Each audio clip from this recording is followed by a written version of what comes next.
Bonjour à tous et bienvenue sur la chaîne Foot Savoir. Cette vidéo est sponsorisée par Audible, numéro 1 des applications de livres audio et de création audio. Si cela vous intéresse, restez jusqu'à la fin de la vidéo pour en savoir plus. Cela touche une poignée de familles seulement dans le monde, mais l'absence d'empreinte digitale dès la naissance existe bel et bien. Elle est liée à une mutation génétique. En 2007, le dermatologue suisse Peter Hiltin est contacté par une femme pour un problème quelque peu inhabituel. Elle ne peut entrer aux États-Unis car elle ne possède pas d'empreinte digitale.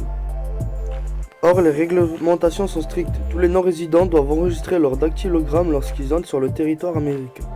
Finalement, le médecin découvre que 9 membres de la famille de cette patiente étaient eux aussi nés sans ces formes uniques sur les doigts, dont les extrémités étaient finalement totalement lisses. En fait, ils sont atteints d'une anomalie singulière, la dermatoglyphie, ou maladie de l'immigration retardée. Une pathologie liée à la mutation génétique extrêmement rare du gène SMARCA1, indéniablement impliqué dans le développement des empreintes digitales du fœtus. Et si les personnes touchées ne présentent aucune rainure ou boucle sur leurs doigts et doigts de pied, elles sont en parfaite santé. Si ce n'est qu'elles, un ou un nombre légèrement réduit de glandes sudoripares qui sécrètent la sueur. Il existe d'autres troubles génétiques qui entraînent la disparition des empreintes digitales, tels que le syndrome de Naegeli-Franceschetti-Jada-Jones, ou encore la dermatopathie réticulaire pigmentaire. Mais ils sont responsables de conséquences beaucoup plus graves sur la santé, telles qu'une fragilisation des cheveux et des dents. L'une des molécules utilisées dans les traitements contre le cancer, enfin peut-être le synonyme du syndrome main-pied, un effet indésirable qui fragilise les micro-vaisseaux des extrémités et peut provoquer l'effacement des dactylogrammes. Au total, le Dr Hiltin et ses collègues ont identifié 4 familles non apparentées à travers le monde et atteintes d'adermatoglyphie. Les hommes de la famille Sarker en font partie, originaires du district de Rajshahi, dans le nord du Bangladesh. Il racontait en décembre dernier à la BBC pourquoi ça manque d'empreinte digitale, qui peut sembler quelque peu anecdotique, et un véritable souci dans leur quotidien, car ces informations biométriques pas si fiables pourtant sont de plus en plus utilisées, même pour le permis de conduire.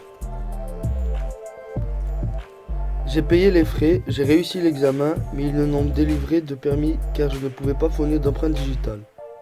C'est toujours une expérience embarrassante pour moi, explique ainsi le fils Amal Sarker aux médias américains.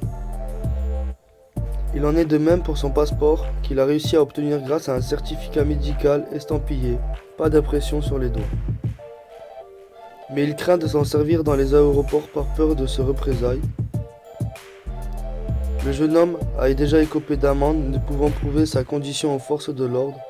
Depuis que le gouvernement bangladais a rendu obligatoire en 2016 la correspondance entre une empreinte digitale et la base de données nationale pour acheter une carte SIM, le téléphone d'Amal est au nom de sa mère. Et cela ne risque pas d'aller en s'enrageant. Merci d'avoir visionné cette vidéo jusqu'à la fin. Si tu as soif de savoir, de connaissances et que tu vas apprendre tout en te divertissant, les plus de 400 000 livres et enregistrements audibles sur tous sujets confondus sont faits pour que tu puisses t'instruire et suivre tes activités en même temps. Si tu es intéressé ou que tu veux simplement soutenir notre chaîne, je t'invite à cliquer sur le lien en description et à prendre ta période d'essai gratuite pendant un mois. N'oublie pas de t'abonner à la chaîne et de laisser un like si tu as appris des choses ou que tu as aimé nos explications, ainsi qu'activer la cloche pour être tenu au courant de nos prochaines sorties de vidéos.